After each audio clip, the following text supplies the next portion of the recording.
आज महादेव के उस मंदिर के दर्शन करेंगे जहां पर महादेव सबसे पहले अग्नि रूप में प्रकट हुए थे। उस मंदिर के दर्शन करेंगे जिसके अंदर सृष्टि का सबसे पहला शिवलिंग विराजमान है। मंदिर की कथा से आप जान पाएंगे ब्रह्मा, विष्णु और महेश तीनों में बड़ा कौन है। दर्शन करेंगे उस तीर्थ स्थान के जहां कहा गया है कि वहां पर देह त्यागने वाले को मुक्ति मिलती है। तीर्थ स्थान जिसके चिंतन से सिर्फ सोचने से ही मोक्ष के द्वार खुल जाते हैं, जहां पर 360 तीर्थ हैं मंदिर और पहाड़ के आसपास, जहां के दर्शन करने से ब्रह्मा, विष्णु, महेश तीनों के आशीर्वाद मिलते हैं, क्योंकि तीनों इस पवित्र धरती पर एक साथ प्रकट हुए थे। जहां कार्तिक मास में लाखों भक्त प्रकट होते हैं, क्योंकि इसी दिन महादेव प्रकट हुए थे और पांव रखने की भी जगह नहीं होती। शिवलिंग के रूप में महादेव की आकार में पूजा होती है और महादेव यहाँ पर निराकार में अग्नि रूप में प्रकट हुए थे।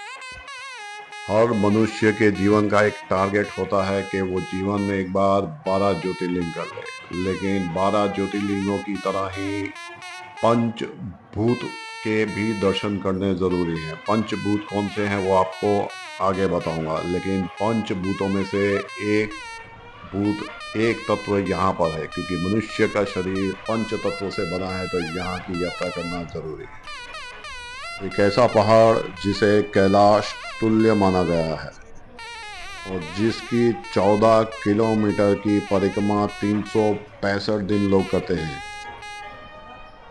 कुछ लोग इसे साक्षात महादेव मानते हैं और पहाड़ पर नहीं जाते। वहीं अग्नि प्रकट करने के लिए लोग पहाड़ पर चढ़ते हैं और कुछ साधु भी पहाड़ पर रहते हैं। वो पहाड़ जो सतयुग में अग्नि का पर्वत था, त्रेता युग में मणिक का पर्वत था, द्वापर युग में जो सोने का पर्वत था, और आज कल युग में पत्थर का पर्वत है और कैलाश की तरह पूज्य है। वह पहाड़ जिसके चारों ओर 10 दिशाओं के स्वामियों के मंदिर हैं, जिसकी डिटेल आगे आपको बताऊंगा। कार्तिक मास में जब ये अग्नि प्रकट की जाती है तो इसे कई किलोमीटर दूर से देखा जा सकता है। कार्तिक मास में इस तीर्थ में पांव रखने का भी स्थान नहीं होता और जिनकी मनोकामना पूर्ण होती है, जो कभी पूरी नहीं हो रही थी, वो इस तरह से दंडवत परिक्रमा करते हैं और कई साधुओं को भी ऐसा करता हुआ आप देख पाएंगे। तो सब कुछ आपको बताऊंगा, पूरा इतिहास बताऊंगा, तो अंत तक बने रहिएगा, वरना हर बार की तरह कुछ ना कुछ छूट जाएगा। तो अभी आप दर्शन कर रहे हैं अगस्त्य ऋषि के, जो दक्षिण भारत में है, जो बहुत ही पूजनीय है और महादेव के भी प्रिय है। तो मंदिर का निर्माण 9वीं सदी में चोल वंशों ने करवाया था। तिरुवन्नामलाई रेलवे स्टेशन का नाम है। मंदिर का नाम अरुणाचलेश्वर और महादेव को अन्नामलैयर भी कहा जाता है। इस मंदिर को मणिचक्रम माना जाता है।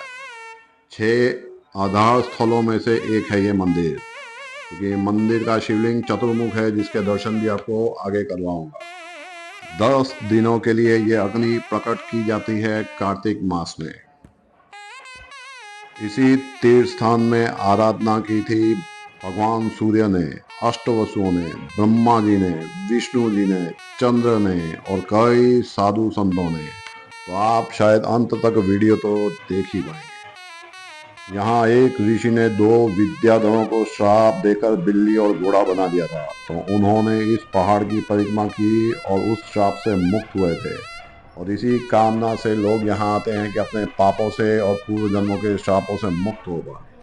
कार्तिक पूरा मास तो यहाँ पर प्रमुख है ही, लेकिन चैत्र मास की भी यहाँ पर बहुत महिमा है और चैत्र नक्षत्र की भी बहुत महिमा है। मंदिर में महर्षि विश्वामित्र, पतंजलि ऋषि, अगस्त्य ऋषि, व्याघ्रपद, सनंदन ने भी तपस्या की थी।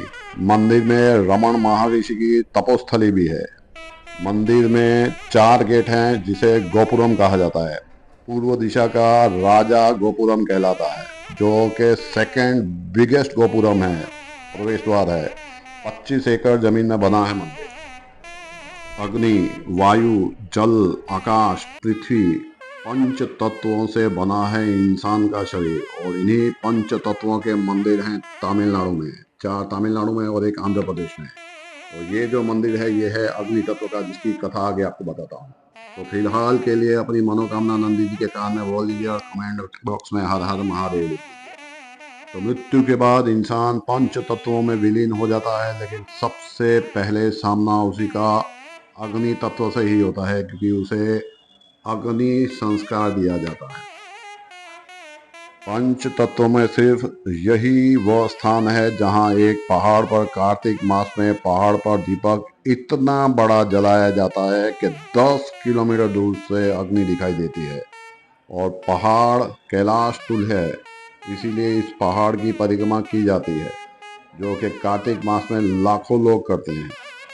पूरा साल इस पहाड़ की परिक्रमा होती है, लोग करते हैं। परिक्रमा को प्रदक्षिणा कहा जाता है उत्तर भारत में, लेकिन दक्षिण भारत में गिरिवलम कहा जाता है। कुछ लोग और सन्यासी इस 14 किलोमीटर की परिक्रमा को 365 दिन करते हैं। तो यही इकलौता कैलाश है जिसकी परिक्रमा आप 365 दिन कर पाएंगे। मंदिर के अंदर वीडियो कैमरा अलाउड नहीं है, लेकिन आप भी दर्शन करिए और अपने स्वजनों को भी, मित्रों को भी दर्शन करवाइए। क्योंकि इस पहाड़ को साक्षात महादेव माना जाता है, तो परिक्रमा 365 दिन होती है, लेकिन मुख्य दिन होता है कार्तिक पूर्णिमा। लेकिन पूरा साल भर भी लोग आते हैं हर पूर्णिमा पर परिक्रमा करने के लिए, जो 365 दिन नहीं कर पाते। अरुणाचलेश्वर, अरुणाचला नाम है महादेव का। अरुण का मतलब होता है सूर्य की पहली लाल किरण, और अचल का मतलब होता है पर्वत, मतलब कि वो पहाड़ जहां शिव लाल अग्नि के रूप में प्रकट हुए थे। क्योंकि इस पर्वत को लोग साक्षात शिव मानते हैं, तो कुछ लोग पहाड़ पर नहीं चढ़ते। वहीं कुछ लोग अग्नि प्रकट करने के लिए पहाड़ पर भी जाते हैं, और कुछ साधु पहाड़ पर भी रहते हैं। सतयुग में यह पहाड़ अग्नि का था, आपको बताया था। त्रेता युग में मणि का था, द्वापर में सोने का था, और आज पत्थर का है। लेकिन इसकी महिमा एक कैलाश पर्वत जितनी है।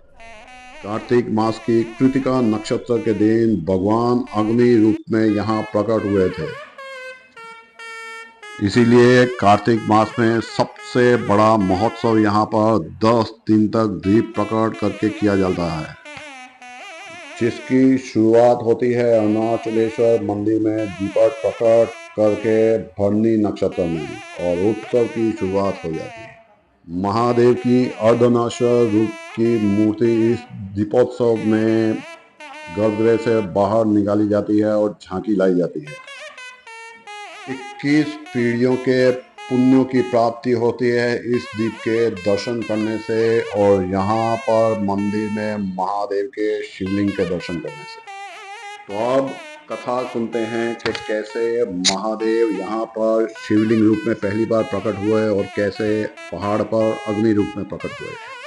तो कार्तिक मास की कृतिका नक्षत्र को एक बार पद्मकल्प की शुरुआत थी।